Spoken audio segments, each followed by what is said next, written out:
I always was interested in startups and developing my own ideas. So basically, I had a few projects, and then one of my teachers told me about the competition, so I was like, why not? At the IDSOL, the International Data Science Olympiad, I really wanted to participate in this as someone with a passion for computer science.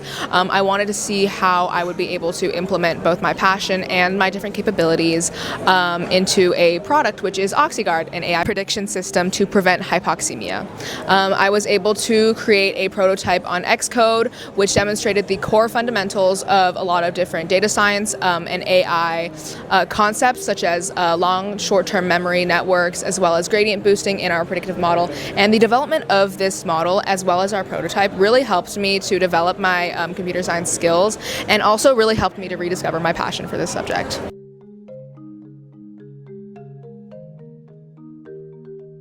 Oh, well, it was kind of a long process. Like, I did work a lot. I did a lot of IT stuff. Also, I delegated the both teams, so basically I needed to divide some work and a little bit with the business part as well, but I tried to give it out to more people to do it. I was the one who did the business part Exactly. in one project. For preparation from my side, I joined the team and then I completed the task that I needed. And then of course it was we needed a preparation for travel here too, that I would say, and yes. So to prepare for the IDSOL, my team and I worked really diligently to make sure we had a proper AI model, which is a core ML model trained on 100,000 data points with both negative and positive hypoxemia risk analysis, and we also wanted to make sure that it was accurate, so it has 100% accuracy on the positive side and I believe 74% accuracy on the negative side. So not only did we want to make sure that our model actually worked, we also wanted to display a prototype at the IDSOL which displayed the fundamentals of what OxyGuard could do. So here at the IDSOL we created an app which demonstrated the baseline of OxyGuard's potential implementations in the real world in the healthcare industry, in which patients were able to log data and view their own patient profile in order to forecast their hypoxemia risk. So in terms of preparation, we started off quite early. I would say we started around March or April of this year, and a major obstacle we faced was that we didn't know what problem we wanted to tackle. So I would say the brainstorming part of figuring out a solution that worked using blockchain, which was what we wanted to do, that worked using blockchain was quite difficult, and it took us a few months to be able to solidify an idea that we really were passionate in and we really liked.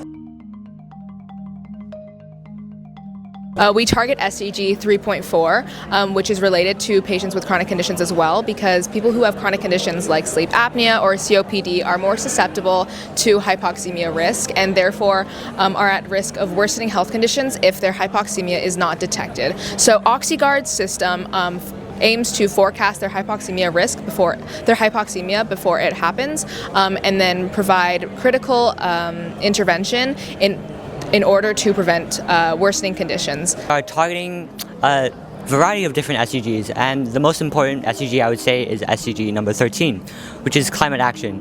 So a brief introduction into what we're doing is basically we know that greenwashing is a huge issue right now, globally, and there's also the rise of carbon neutral materials that are being produced. And so basically what people are currently doing right now is that if I were a company who was using carbon neutral materials, I would go to something called an ESG auditor, and what they would do is they would evaluate my concrete and then they would tell me that they would certify my concrete and tell me that it is carbon neutral.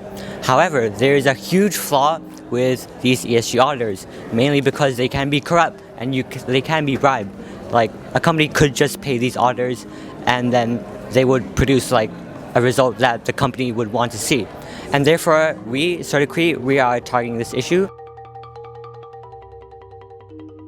There are challenges in both the pre-production and production stage. I'd say there's a challenge getting all the contestants to travel to one place, actually, because of cost, of course, but also because of visas.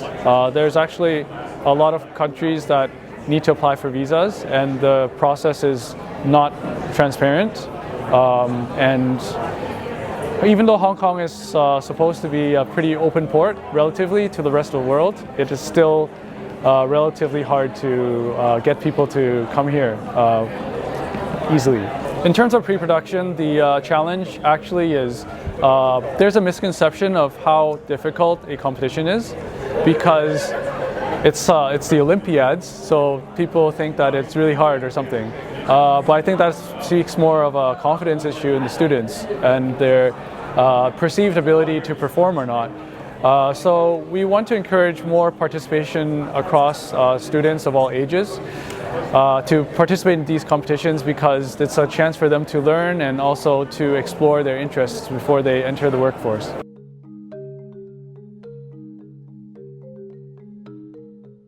We measure success by the amount of applicants and projects we are able to support and the diversity of our audience. So this year, for example, we have trying to remember. I think we have 32 countries applying, and we also got a lot from Africa, South America this time. So it's looking very good in terms of reaching out to the world. We want to be a very cosmopolitan and inclusive organization, and the event should also be very open and worldly. As you may know, there's a lot of bias in our society and also in our IT and digital infrastructure. What I'm saying is, for example, they recently came out of a study, I think from Harvard, saying that LLMs are typically Western European or Dutch, specifically. So we want to include more of the world so that there's more diverse opinions and points of view. For me personally, I will bridge for the innovations and impact in a way that it can create more community creations within different organizations and with co-organizers and organizers, and with between connections with on the professional linkage between different industries and sectors, and that's and to create more of the meaningful contributions to the younger generations. It's more about the actual doing of something, right? So you innovate something, but you still have to actually get it delivered to actually make sure it has a real world impact. So real world impact is not just on paper. You get to actually build it out, test it on people, get your user feedback, and iteratively improve on it to actually create a bigger impact, right? So it's okay to just focus on having impact. Doing something has a certain impact, but the better question would be to actually improve on it to actually get a bigger impact. But that you only achieve that by actually building something. So it's taking it far from just planning, but to actually